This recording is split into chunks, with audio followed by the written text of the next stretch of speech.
tener en cuenta algunos detalles que son muy importantes en la aparición de la enfermedad. A ver, esperen un momentito que comparto pantalla.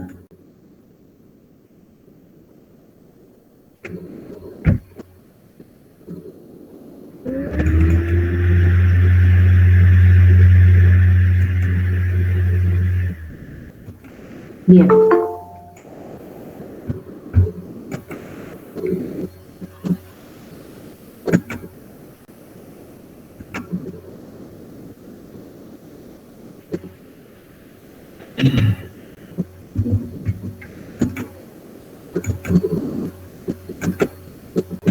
¿Pueden ver el PowerPoint?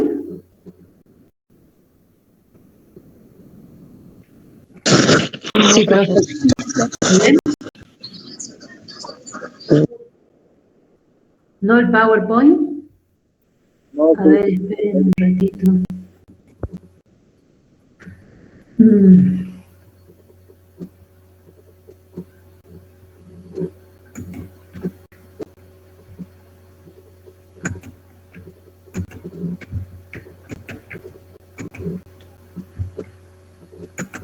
Y ahí ven el PowerPoint. Sí, profe. Bien. Bueno. A ver, esperen un poquitito.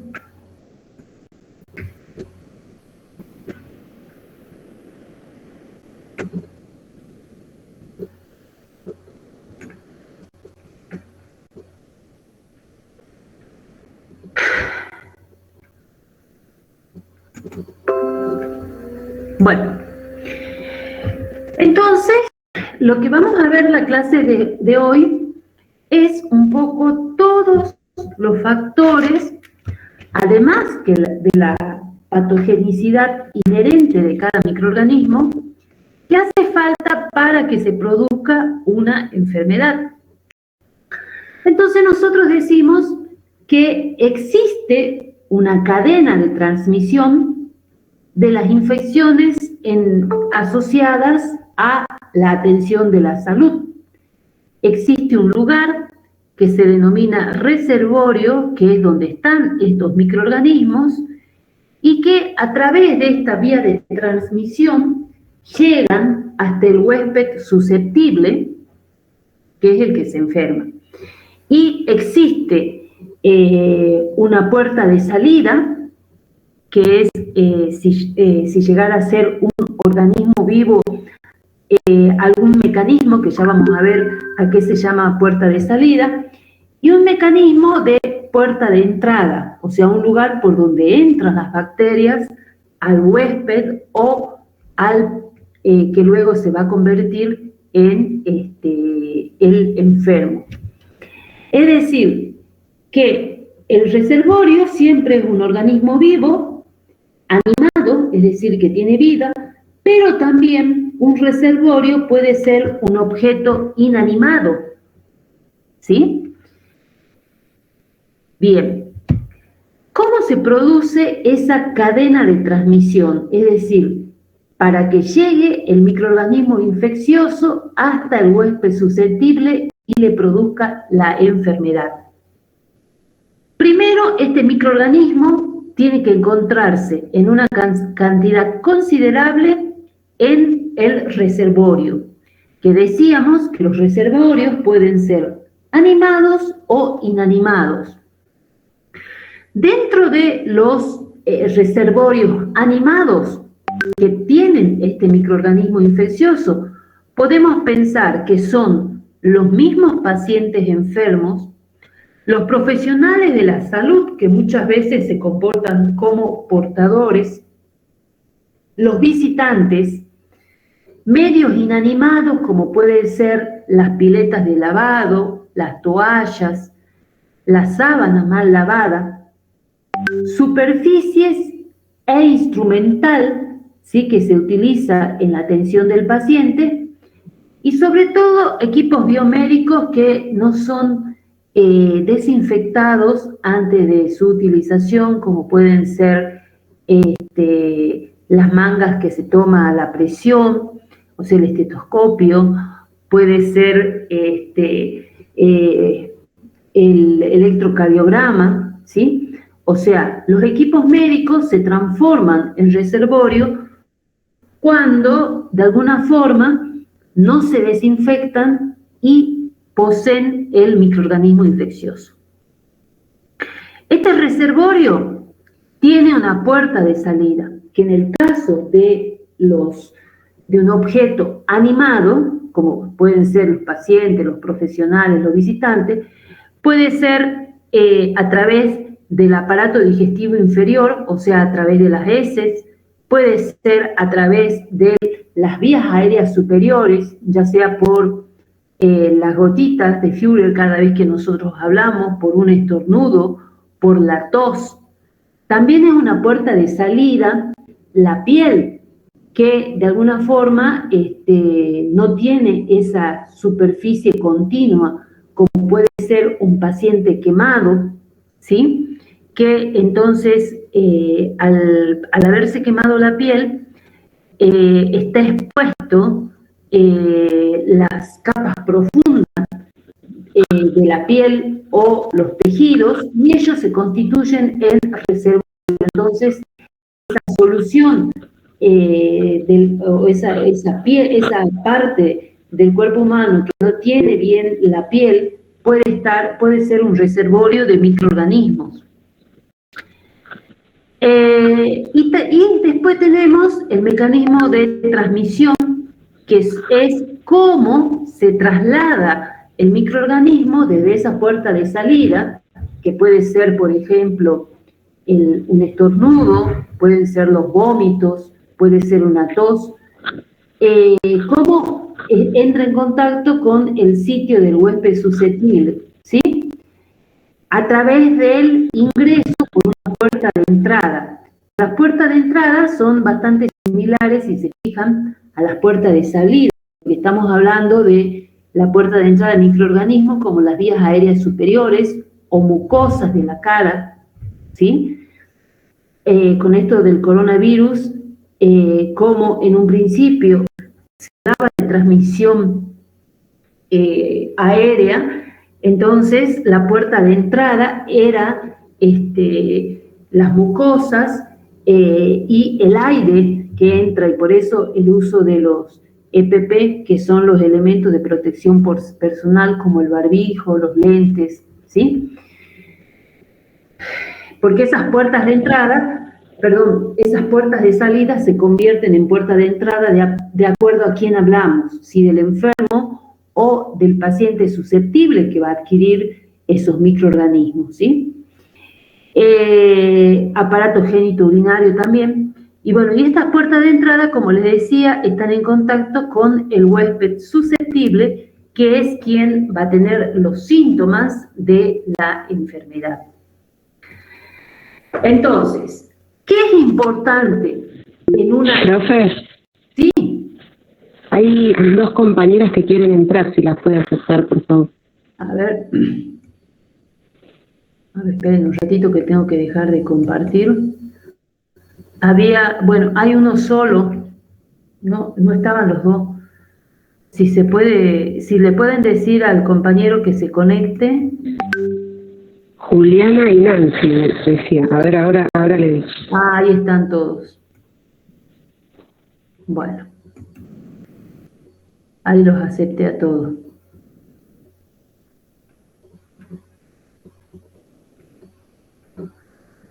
Bien. Bueno, ahora esperen un poquitito que vuelvo a compartir. Acá está. Bueno. Ahí pueden ver. Hay alguien. A ver, esperen un ratito que voy a salir.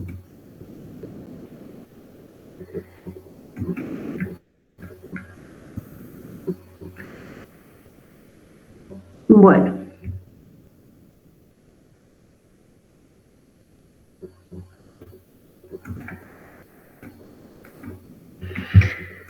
Bueno, ahí ven la diapositiva. Bien. Sí, profe. Entonces, para que se produzca la enfermedad, entonces necesitamos una cadena de transmisión y entonces un componente de esa cadena es el microorganismo, ¿sí? Que puede producir una colonización o una infección, ¿sí? Y por eso la forma de eliminar ese componente es a través de la desinfección, a través de los fomites, que generalmente son los algodones, las agujas, etcétera, que se utilizan, que pueden estar en contacto con ese paciente enfermo, por ejemplo, que es el reservorio de estos microorganismos. También a través de la antisepsia, ¿sí? De estos objetos inanimados, ¿sí? La limpieza, la desinfección y esterilización, justamente, fíjense en todas estas prácticas que nosotros tenemos en la atención al paciente, son las que de alguna forma evitan esta cadena de transmisión. A ver, esperen un ratito. Por eso yo les digo, chicos, que acordamos una hora para ingresar, ¿sí? Porque fíjense en que no puedo dictar clases porque continuamente están entrando. Entonces, los alumnos que fueron obedientes, si se quiere, en estar a la hora acordada, no pueden escuchar la clase por los que recién se están incorporando, ¿sí? Así que ese detalle tenemos que tener en cuenta, ¿sí? Bien. Por ejemplo, en el huésped, que es otra de los componentes de la cadena de transmisión, podemos evitar el ingreso de estos microorganismos a través de la inmunización, de profilaxis específicas, ¿sí? De tratamientos protectores de acuerdo a determinadas enfermedades, ¿sí? O sea, conociendo cuáles son los mecanismos por los cuales se altera la inmunidad de las personas sanas, se puede disminuir, digamos, el componente susceptible, ¿sí? A través de estas prácticas que yo les mencionaba. Pero también hay otra forma de estudiar la enfermedad y es lo que se conoce como la triada epidemiológica. En la triada epidemiológica, para hablar de enfermedad, nosotros hablamos de 3 factores: el huésped, el medio ambiente y el agente, y que siempre se tienen que dar. Entonces, una es la cadena de transmisión, otra es la tríada epidemiológica. O sea, esto que yo les estoy describiendo son formas de estudiar la enfermedad, ¿sí?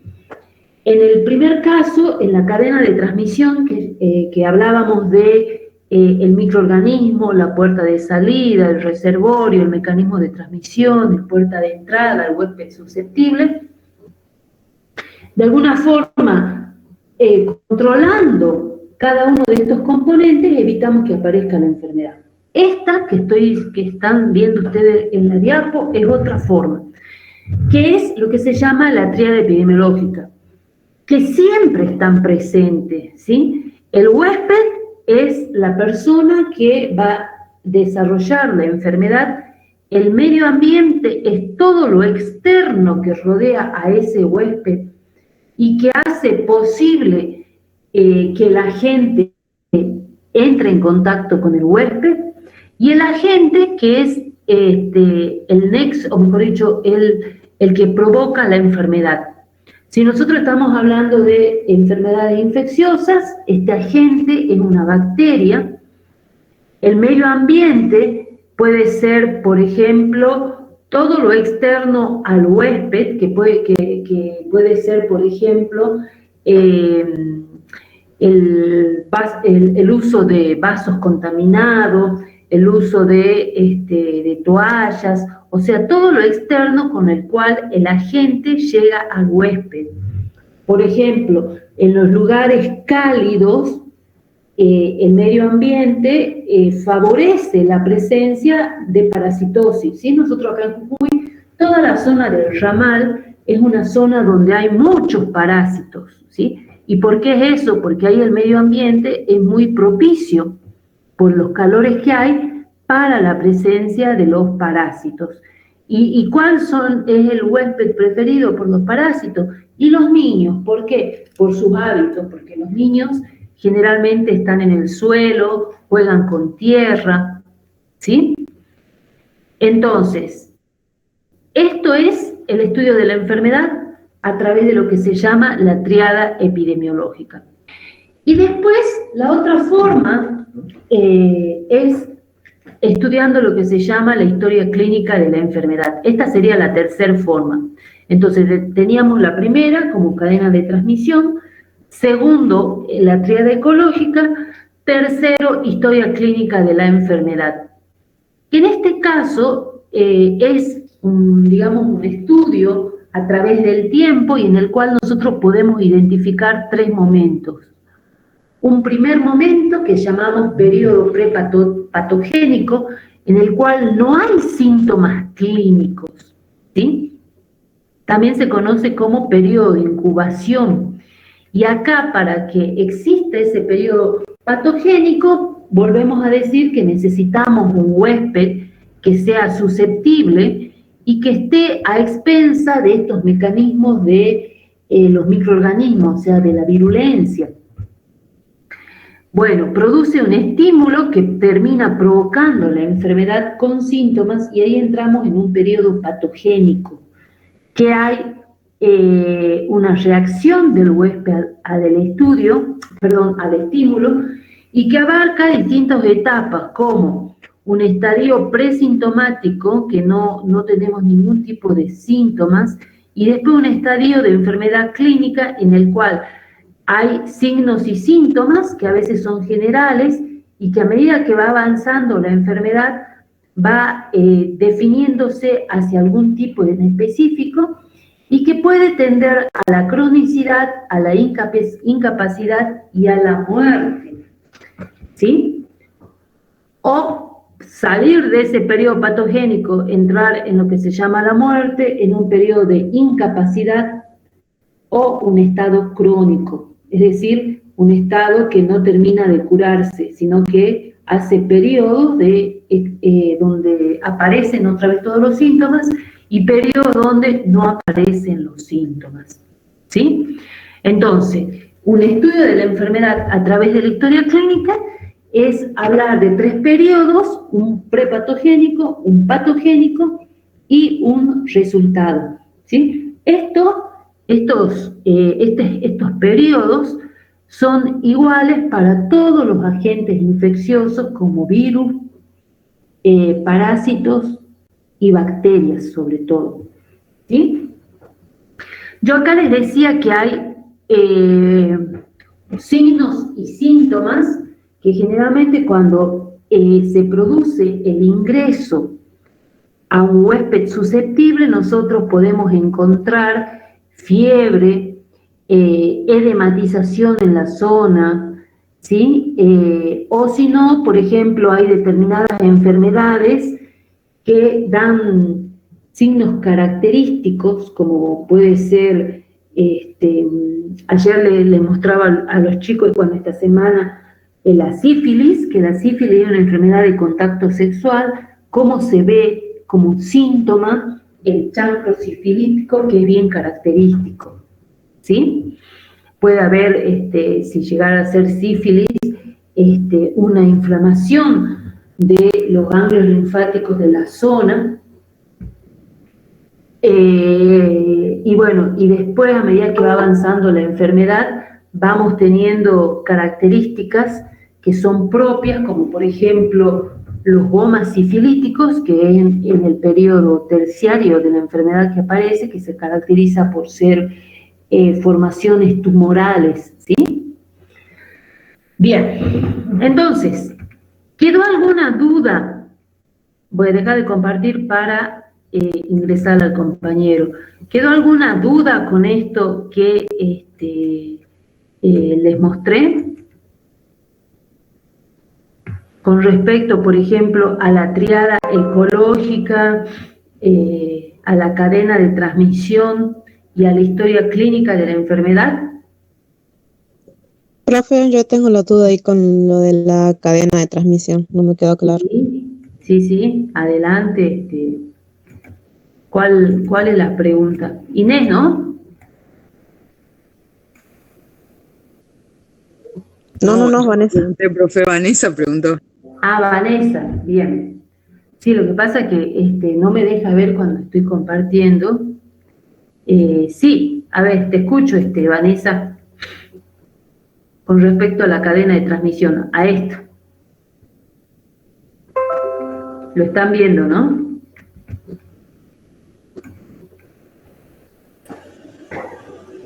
¿Sí? Te escucho, Vanessa, ¿cuál es la duda?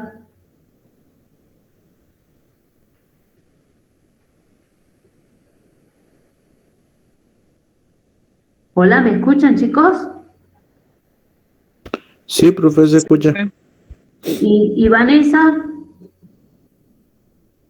¿Está?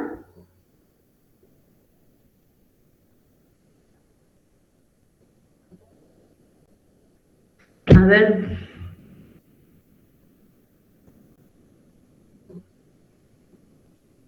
Ahí está. Ha abandonado la reunión. Capaz que tenía mal su internet. Bueno, no importa. ¿Alguien tiene alguna pregunta de esto que hemos visto?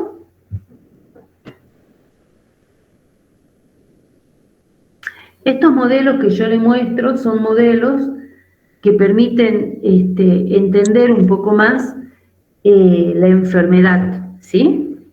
Pero, profe, por ahí viene mi pregunta. ¿Es enfermedad con algún agente patógeno, digamos, no es para todas las enfermedades? Acá siempre hablamos de enfermedades infecciosas, ¿sí? O sea, enfermedades que son producidas por un agente. Ya. Y el agente puede ser bacteria, virus o parásito, ¿sí?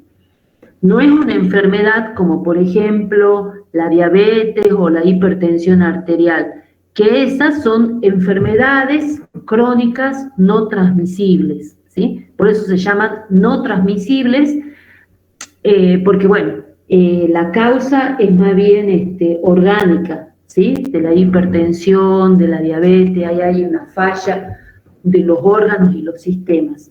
Cuando nosotros hablamos de enfermedades infecciosas, estamos hablando de enfermedades que tienen el origen por un ingreso de algún microorganismo al cuerpo humano, ¿sí?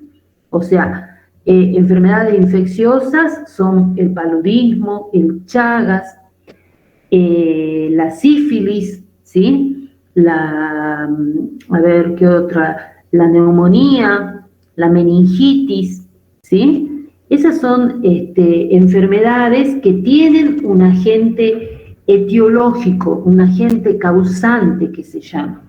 Y esto que yo les hablé son para las enfermedades infecciosas, ¿sí? Y de acuerdo a qué hablamos, fíjense en que cuando hablamos de la cadena de transmisión, hablamos de un microorganismo que está en un reservorio. Cuando hablamos de una triada ecológica en el cual hay un huésped, agente y el medio ambiente, el agente es la bacteria, el parásito o el virus, ¿sí? Y después, cuando hablamos de historia clínica, de la historia natural de la enfermedad, ya estamos viendo las consecuencias en el paciente, ¿sí? Un periodo prepatogénico, en donde está el agente infeccioso, un periodo patogénico, que también está el agente infeccioso, y después un tercer periodo que se llama o está la curación, o está la muerte, o queda como portador la persona. Todo depende de qué tipo de bacteria estamos hablando, de qué patogenicidad, ¿sí? ¿Ahí quedó un poquito más claro esto que expliqué? Sí, ahora sí, profe, sí entendí. Sí entendí. Entonces, siempre esto que estamos hablando es de enfermedades infecciosas, ¿sí? Bueno, Vanessa, ahí he visto que debe estar mal con el internet, porque se conecta y se desconecta. Bueno, vamos a continuar.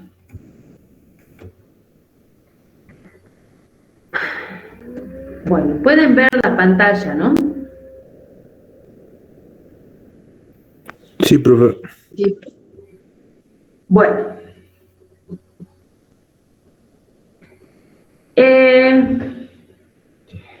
Vamos a hablar de una de las formas que todos los agentes de salud, y esto, bueno, ya lo hemos visto, tienen como para evitar justamente la cadena de transmisión, y que tiene que ver no solamente con la limpieza de los equipos, los aparatos, los objetos inanimados que nosotros utilizamos para atender al paciente, sino también con nuestras propias prácticas, ¿sí?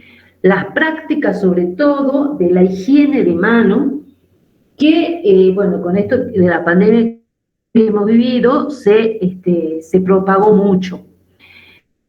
¿Qué es importante saber? Que lo mejor para desinfectarse las manos siempre es el jabón líquido. ¿Por qué el jabón líquido? Porque nosotros usamos ese jabón y después cuando enjuagamos se elimina. Y si nosotros teníamos alguna bacteria en la mano, la eliminamos con el enjuagado que arrastra el jabón. Pero ¿qué es lo que pasa si nosotros usamos jabón sólido? Podemos llegar a contaminar el jabón y después quedan las bacterias ahí en ese jabón. Entonces, si nosotros, por ejemplo, trabajaríamos en una unidad de neonatología y usáramos jabón, podemos estar llevando la infección de un pacientito a otro, ¿sí? Por eso siempre hablamos de jabón líquido. Bueno, cuando nos ponemos el jabón, fíjense que tenemos que lavar toda la superficie de la mano, la parte de la palma y la palma y el dorso. También tenemos que lavar entre los dedos, frotando bien, primero de una mano y después de otra, los espacios que quedan entre los mismos. Después tenemos que lavar la zona del dedo gordo de la mano, que es esta zona gordita que tenemos, lavar bien, lavar toda la superficie, ¿sí? Fíjense, por eso hace este movimiento. Después una zona que nos olvidamos es la zona del pulgar, ¿sí? Y después enjuagamos la mano y nos secamos. Lo ideal sería con papel, con toalla de papel, ¿sí? O si usamos toallas de tela, que estas se cambien cada vez que las usemos. ¿Cuándo tenemos que lavarnos las manos? La Organización Mundial de la Salud dice que tenemos que lavarnos la mano antes de tocar al paciente, porque como ya hemos visto, nosotros podemos estar trasladando los microorganismos. Antes de hacer de reanudar alguna tarea de asepsia o de higiene del paciente, ¿sí? Antes de realizar una tarea, por ejemplo, antes de cambiarle las sábanas, etcétera, antes de cambiarlo de cama, ¿sí? También después del uso de líquido, o sea, por ejemplo, después que le sacamos las sondas, ¿sí? Las sondas, que tienen material biológico que es la orina, y que si el paciente está infectado y bueno, puede tener algún problema en vías urinarias, en esa bolsa que generalmente está 2 o 3 días, tenemos un alto reservorio. Entonces, después de utilizar o de sacar esas bolsas, tendríamos que lavarnos las manos. Lógicamente, después de tocar el paciente y después del contacto con el entorno del paciente, llámese mesa, llámese el piso, que nos hayamos agachado para levantar algo. Es decir, que cuando hay una persona con una infección, tenemos que tomar todos los recaudos como para que esa infección no prosiga en otras personas que están cerca. Y bueno, y estos que son los elementos, los EPP, que ustedes ya lo conocen, que son las antiparras, estos protectores faciales que cubren toda la nariz y la boca, los barbijos o mascarillas, que bueno, tenemos de distintas formas, los guantes, el delantal sin manga o la bata, ¿sí?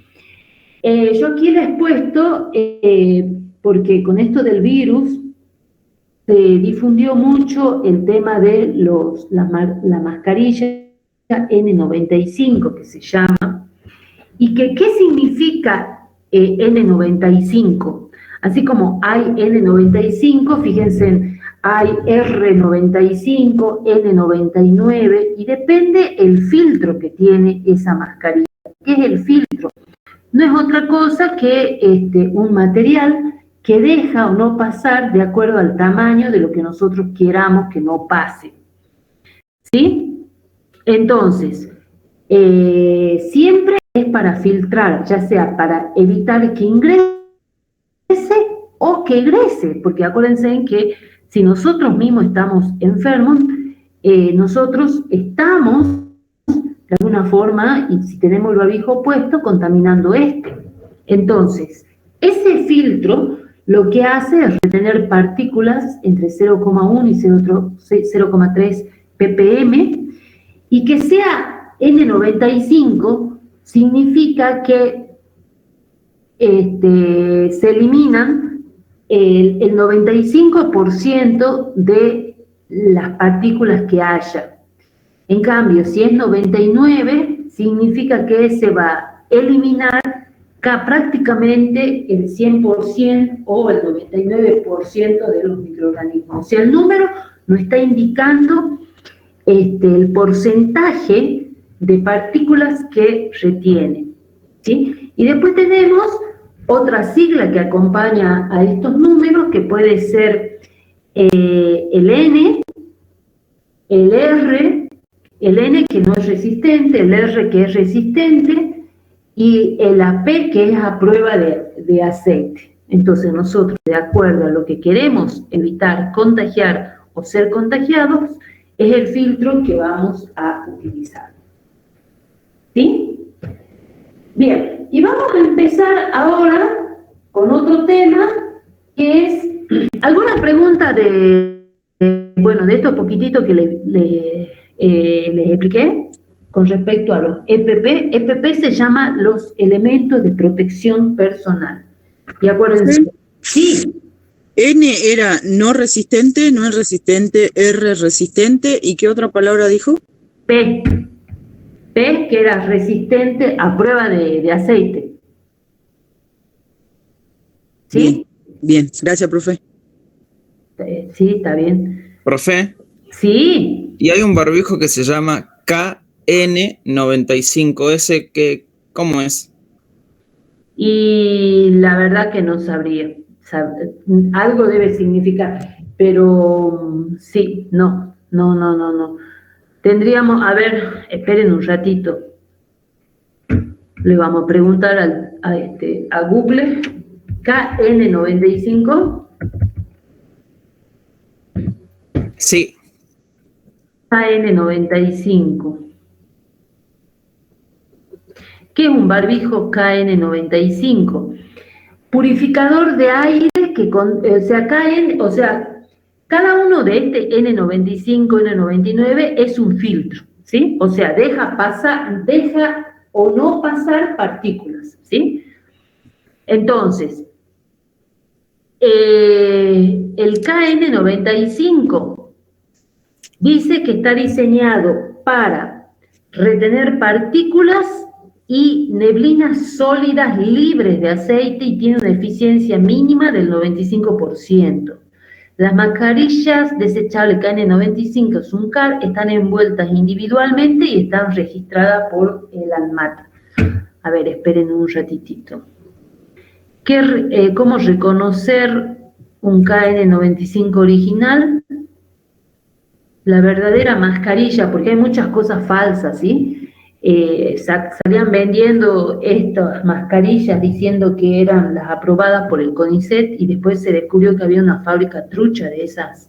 O sea, el CONICET las hacía, pero a la par habían truchos que ya estaban comercializando lo que no era tan efectivo como que había comprobado el CONICET, ¿no?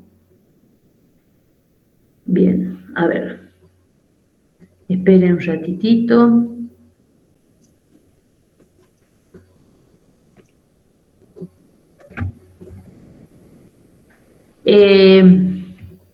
A ver, esperen un ratito, ya les digo para qué es.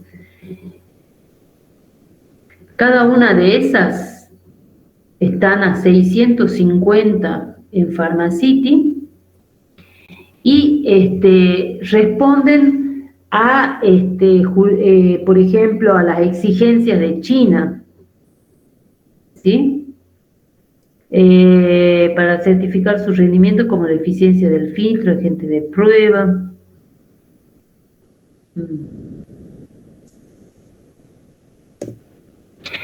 Proporciona protección la KN95 contra el polvo, las bacterias y el virus, ¿sí? Contra esos tres. Polvo, bacterias y virus es el que proporciona protección el KN95.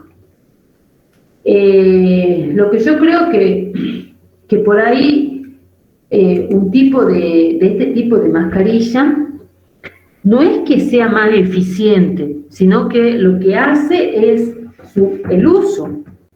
Es, por ejemplo, para aquellos que trabajan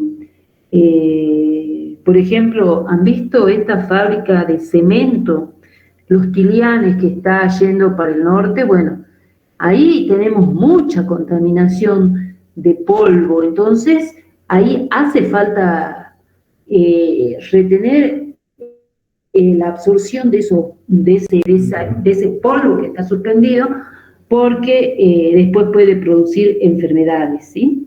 O sea que depende. O sea, en nosotros decían que cualquier tipo de barbijo era suficiente porque al ser un virus pesado caía y no tenía mucho radio de, digamos así, de propagación, y por eso es que las personas se tienen que separar 1 metro, ¿sí?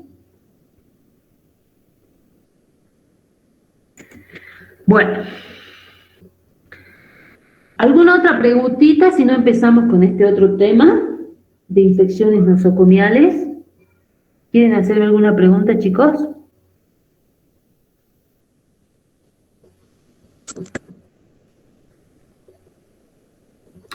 Bueno, ¿qué es una infección nosocomial o también llamada intrahospitalaria? Es una infección, es decir, el paciente termina con una bacteria que no la tenía en el momento de la internación.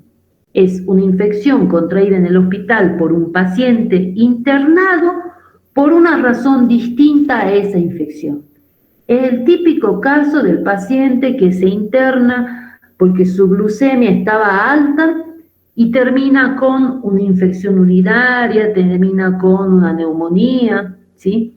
Un paciente añoso que puede haber tenido un problema de cirrosis y que termina con una infección.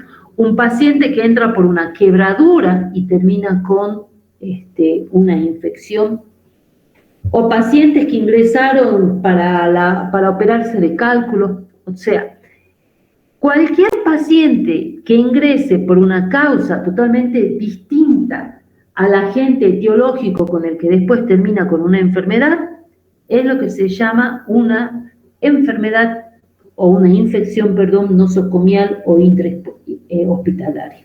Profe, ¿usted está compartiendo pantalla? Sí, ¿no se ve? No, no lo estoy viendo. Ah, a ver, esperen un ratito. ¿Ahí? ¿Ahí se ve? ¿Chicos? Ahora sí. Bien. Generalmente, estas infecciones hospitalarias se ponen de manifiesto cuando se le da el alta hospitalaria, ¿sí? O sea, se termina de solucionar el problema por el cual se han internado, o sea, tenían una quebradura, y después fueron dadas de alta y al día o a los 2 días aparece con una infección urinaria, aparece con una neumonía, ¿sí? Se manifiestan después del alta hospitalaria y también las infecciones ocupacionales del personal del establecimiento. O sea, es una infección nosocomial si ustedes estaban sanos y después,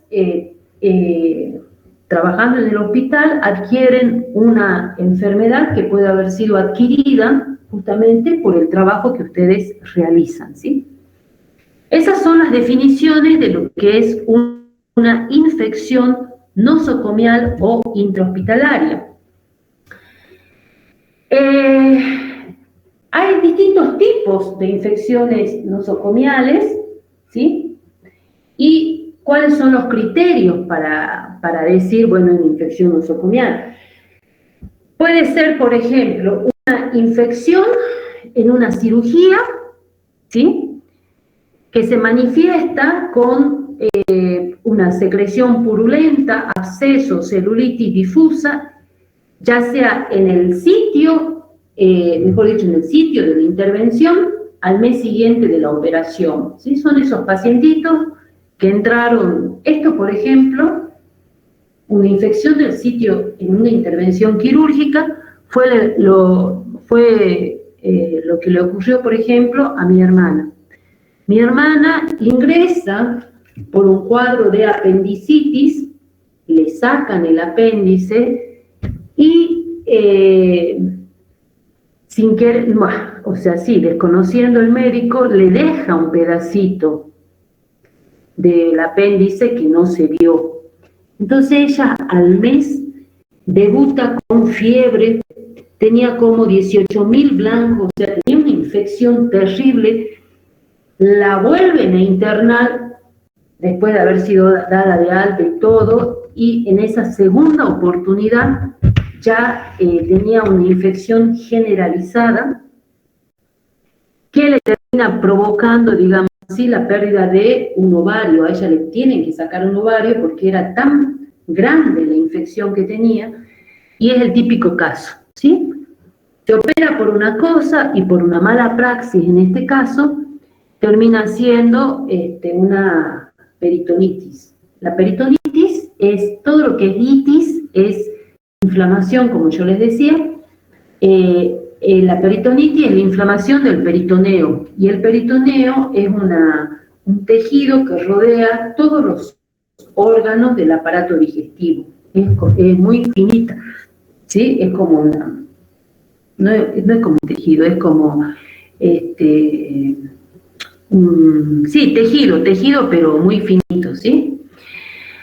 Por ejemplo, la infección nosocomial, la infección urinaria, en el cual nosotros podemos tener dos bacterias, una o dos especies, ¿sí? Normalmente las infecciones urinarias es producida por una sola bacteria. Puede llegar a ser el caso muy raro, pero esto hay que volver a pedir el cultivo y volver a descartar, ocasionado por dos especies. Es sumamente raro. Yo en el tiempo que tengo nunca estuve en presencia de una infección urinaria con 2 gérmenes, ¿sí? Pero puede ser. Con síntomas clínicos o sin ellos. ¿Qué son los síntomas clínicos? Y el ardor al orinar, micción continua, ¿sí? Eso se llama polaquiuria. A cada rato orina, ¿sí? Disuria, dolor al orinar. Puede ser una infección respiratoria que se manifiesta con tos, con un esputo. Acuérdense que la diferencia entre la saliva y el esputo es la profundidad con la que uno tose, si se quiere, ¿sí? Si yo toso, puedo yo toser superficialmente, y entonces lo que elimino es saliva, o trato de que salga de lo más profundo del pecho, y eso es un esputo, ¿sí? Entonces, con una radiografía de tórax se ve la infección.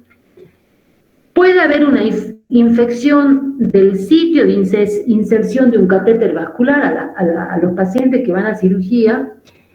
A veces le colocan un catéter, ¿sí? Y eso puede producir una inflamación en la zona en donde estaba colocado ese catéter. Linfangitis, es decir, los ganglios linfáticos de la zona están inflamados, o una secreción purulenta ahí en el sitio de inserción del catéter, ¿sí?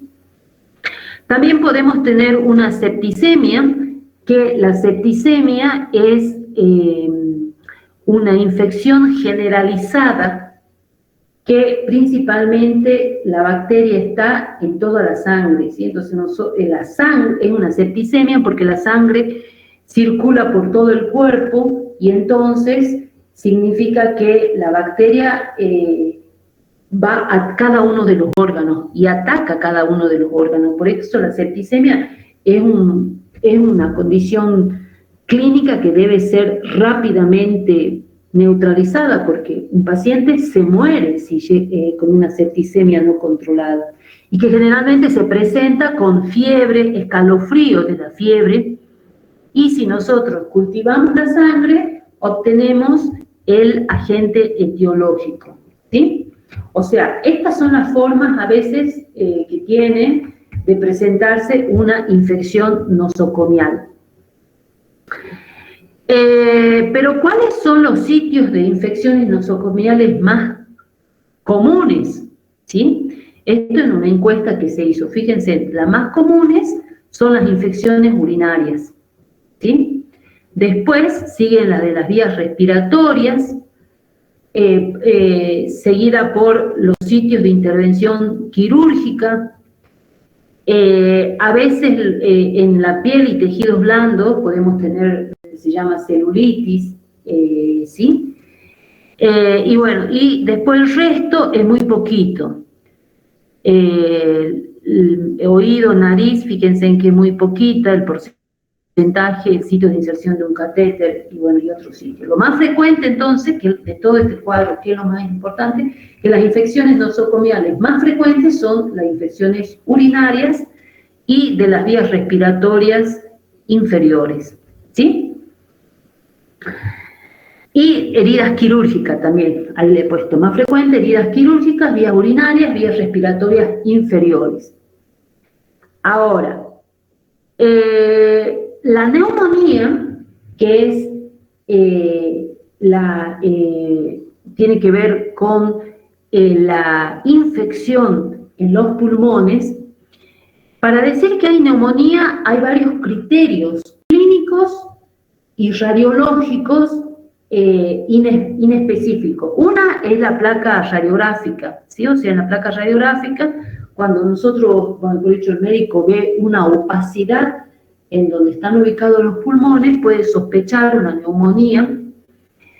Puede haber o no un esputo purulento, puede haber o no fiebre, ¿sí? Una fiebre que no cede. Y también a veces el médico acompaña esta sospecha de una neumonía con un análisis de sangre, que el análisis de sangre en el cual se hace un recuento de los glóbulos blancos. Acuérdense que los glóbulos blancos son los elementos del sistema inmunológico. Puede dar alto o no, ¿sí? Hay neumonías en el cual el análisis de sangre, el recuento de los glóbulos blancos, da normal, ¿sí? Entonces, el médico se tiene que guiar de todas estas cosas para hacer el diagnóstico.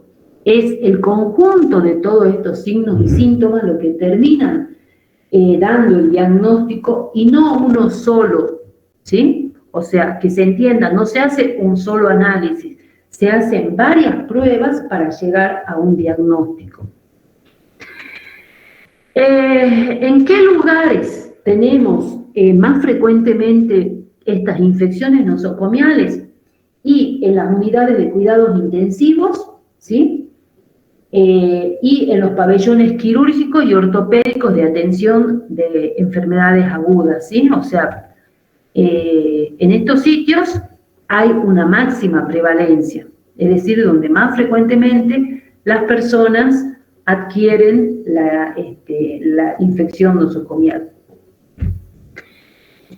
Los microorganismos causantes de infecciones nosocomiales, nosocomio, no sé si ustedes, conocen el sustantivo nosocomio, también se habla del hospital, o sea, del espacio físico en donde están los pacientes, ¿sí? Bueno, pueden ser transmitidos a la comunidad estas infecciones por los pacientes después del alta hospitalaria, ¿sí?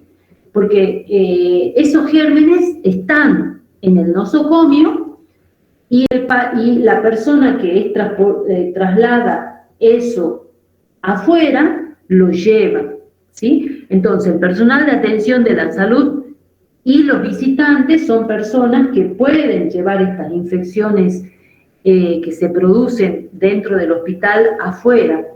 Si dichos microorganismos son multiresistentes, pueden causar enfermedad grave en la comunidad. Por eso la importancia de que las personas que son recetadas con antibiótico cumplan el esquema dado por el médico, ¿sí?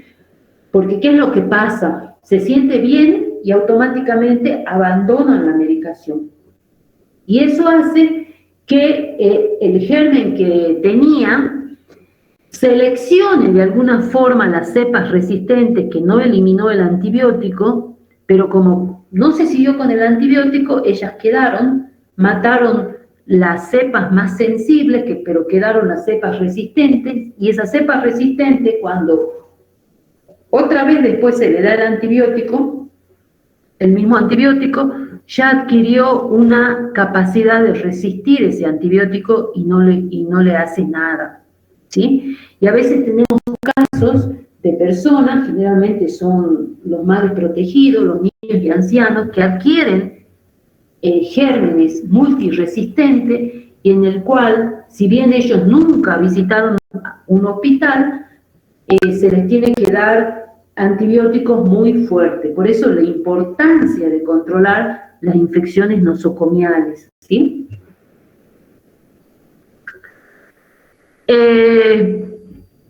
¿Qué determina el agente etiológico? Y bueno, nosotros tenemos distintas características, ¿sí?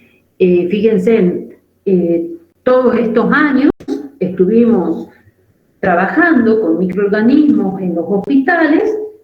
Sin embargo, llegó el virus del COVID y lo que produjo. Entonces, depende del agente etiológico, la gravedad de la infección nosocomial, la resistencia que pueda tener o no a los antimicrobianos. Recuerden que los antibióticos únicamente tienen efectos sobre las bacterias y los parásitos y los hongos, pero para los virus se necesitaría antivirales, y aún así no todos los antivirales eliminan el virus, ¿sí? Depende.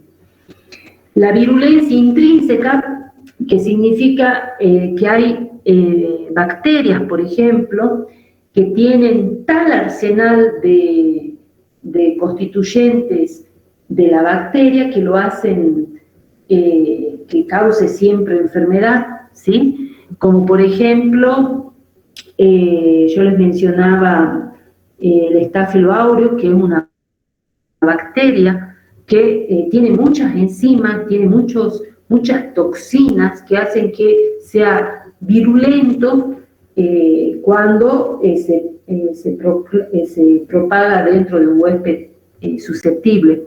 Y sobre todo la cantidad de material infeccioso, ¿sí?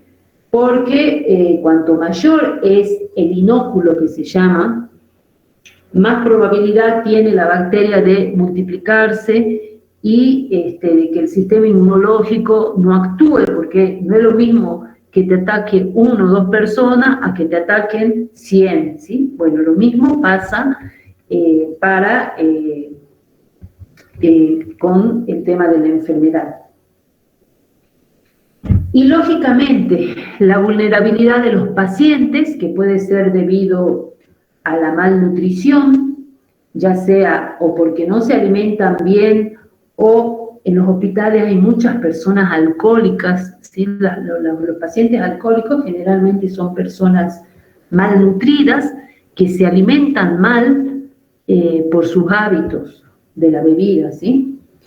Tener lesiones en la piel significa tener una puerta de entrada a esta bacteria, por eso la importancia de utilizar los EPP.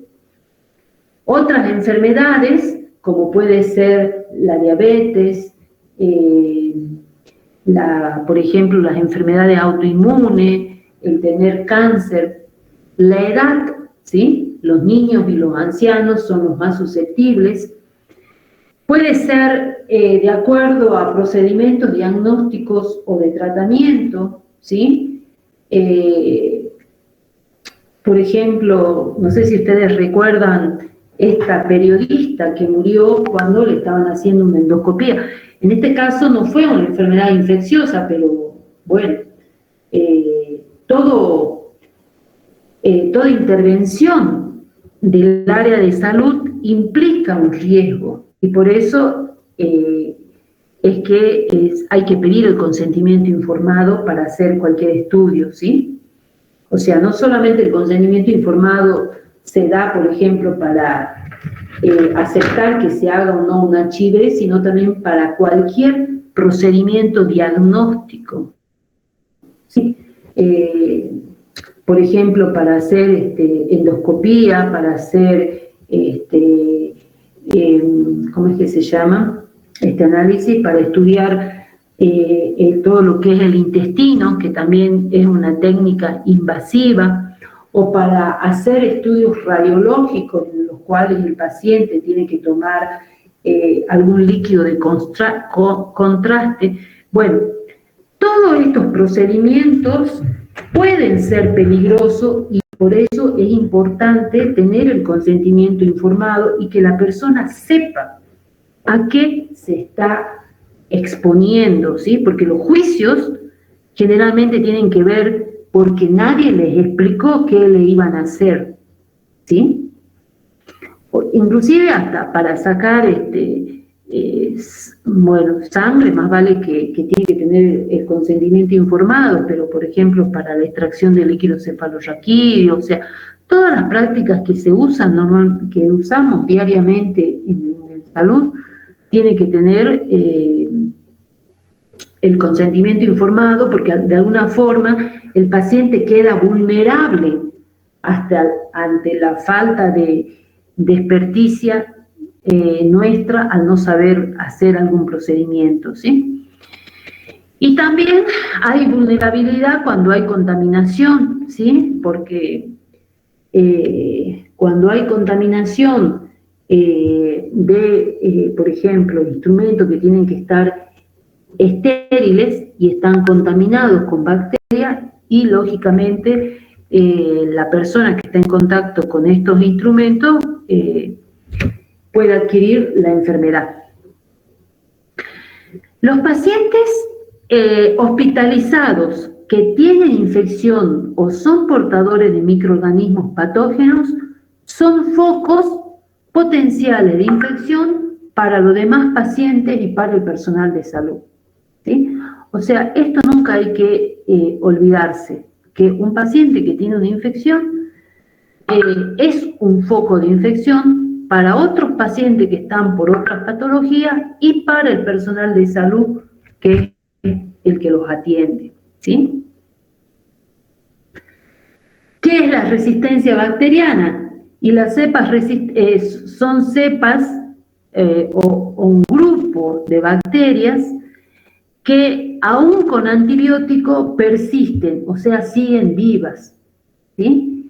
Y esas cepas resistentes es muy común en los hospitales, ¿sí? Y generalmente son dolores de cabeza, porque son cepas que dan resistente a todos los antibióticos y no hay con qué darle. Y provocan la muerte, ¿sí? Entonces, por eso la importancia de evitar la aparición de estas cepas resistentes. Porque cuando aparecen, por ejemplo, muchas veces apareció acá en el hospital Pablo Soria, unas Klebsiella multiresistentes que hubo que cerrar, por ejemplo, las salas de neonatología, porque cualquier recién nacido que tenía que ir por inmadurez pulmonar y que tenía que ser internado, corría más riesgo de adquirir esa Klebsiella que no sabían dónde estaba, no sabían si estaba en el agua, dónde. En ese momento hubo que hisopar todo, hasta el líquido del lavado de las manos, el pervinol que se usaba, todo, las cunas, o sea, todo, buscando justamente dónde están estas bacterias multiresistentes, ¿sí? Cuando se usa por cualquier cosa los antibióticos, es cuando aparece esta resistencia bacteriana. Por eso siempre hay que hacer cultivo y antibiograma. Esperen un ratito que estoy comiendo un caramelo. Cultivo y antibiograma para dar exactamente el antibiótico que necesita y no otro que después termine produciendo la resistencia, ¿sí? ¿Qué es un problema de salud pública? Y el mayor número de personas en condiciones de hacinamiento, ¿sí? El mayor número de personas en condiciones de hacinamiento tiene mucha relación con la situación socioeconómica de las comunidades. Y en este momento sabemos que se cerraron muchas fuentes de trabajo y que entonces en este momento el hecho de que las personas no tengan trabajo y que no vivan adecuadamente por falta de estos recursos económicos aparezca más rápidamente la enfermedad. Hay una mayor frecuencia de deficiencia de la inmunidad, ya sea por la edad, por la enfermedad, por los tratamientos, ¿sí? Aparecieron nuevos microorganismos que antes eran considerados comensales, ¿sí? Adquirieron nuevas características que lo hacen ser patógenos. Y también el aumento de la resistencia bacteriana a los antibióticos, que es un tema que ya les había mencionado, ¿sí? Bueno, y esto es para que recuerden, los microorganismos pueden ser bacterias, acuérdense que pueden ser comensales, patógenas. Comensales son que viven y no provocan ningún tipo de enfermedad, y también tenemos las patógenas, que son aquellas que comprobadamente producen una enfermedad. Las comensales, por determinados mecanismos, se pueden convertir en patógenas. Los tratamientos prolongados con antibióticos para estas bacterias patógenas a veces hacen que aparezcan como organismos oportunistas los hongos, ¿sí? Candida albicans, Aspergillus, Cryptococcus neoformans, Cryptosporidium, ¿sí? Y los virus, sobre todo de la hepatitis B y C, porque ambos virus son muy contagiosos, se contagian por las secreciones. ¿Sí? Profe, Sí. Sí. disculpe, yo en cualquier momento se me va a salir de la clase el celular porque me estoy quedando sin batería y justo no estoy en mi casa y no tengo cargador. Ah, bueno, Mariana. ¿En dónde dejaría la asistencia? Yo estoy tomando fotitos a cada rato de los alumnos que están. Así que ya te Bueno, tengo fotografiadas, si se quiere. bueno, profesor, gracias. No, de nada. ¿Alguna ¿Profe? preguntita? Sí. No, tengo una dificultad también. El tema es que nosotros tenemos una burbuja, la burbuja C, hoy tenemos práctica, y no nos Sí. terminamos de confirmar si es a las 18 o a las 18:30. Estamos en ese dilema, no sabemos qué hacer con los chicos porque no sabemos si volvíamos a las 18:30 o a las 18. Así que si me desconecto en cualquier momento es porque estamos saliendo un grupo a la práctica. Igual ya hemos terminado, chicos, ¿no? Así que no hay problema a las 18:30. Seguimos conversando si quedó alguna duda o eso, pero ya terminamos la clase, ¿sí? No sé si tienen alguna duda, alguna pregunta que quieran hacerme, chicos.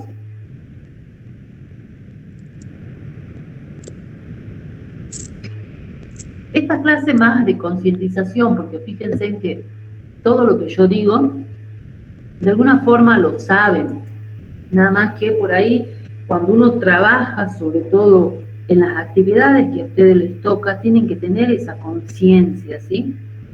De que cuáles son los factores que determinan una enfermedad, ¿sí? Que pueden hablar de la cadena de transmisión, de la tríada ecológica, de los periodos de una enfermedad. O sea, son cosas que tienen que saber y no desconocer para evitar enfermar y enfermarse, ¿sí? Evitar enfermar a otros por no tener las prácticas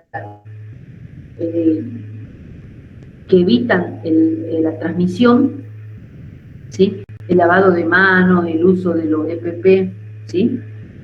Y que cada sitio en donde vayan tiene su propia normativa respecto al mismo. O sea, lo que hay que hacer es ampliamente conocido. Ahora, ¿en qué momento, cuándo, la forma? Bueno, eso es lo que va variando en los distintos lugares, ¿sí? Bueno, no sé si me quieren hacer alguna pregunta, chicos, de esto que hemos visto.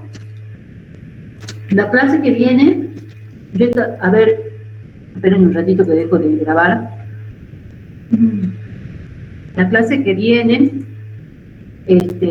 voy a hacerle pequeñas, o sea, cortitas preguntas en referencia a esto que hemos visto, ¿sí? Así que después, cuando tengan tiempo, vuelvan a ver el video y a anotar lo que consideren necesario, ¿sí?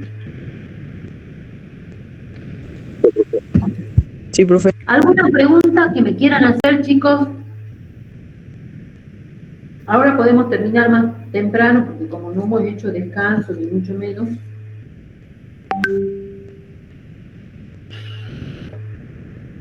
¿Tienen alguna pregunta?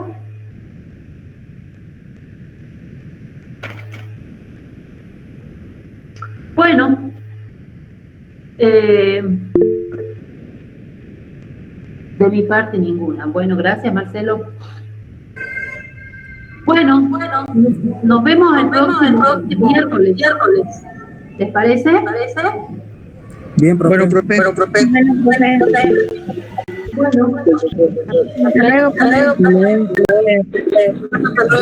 hasta luego. Chao, hasta luego.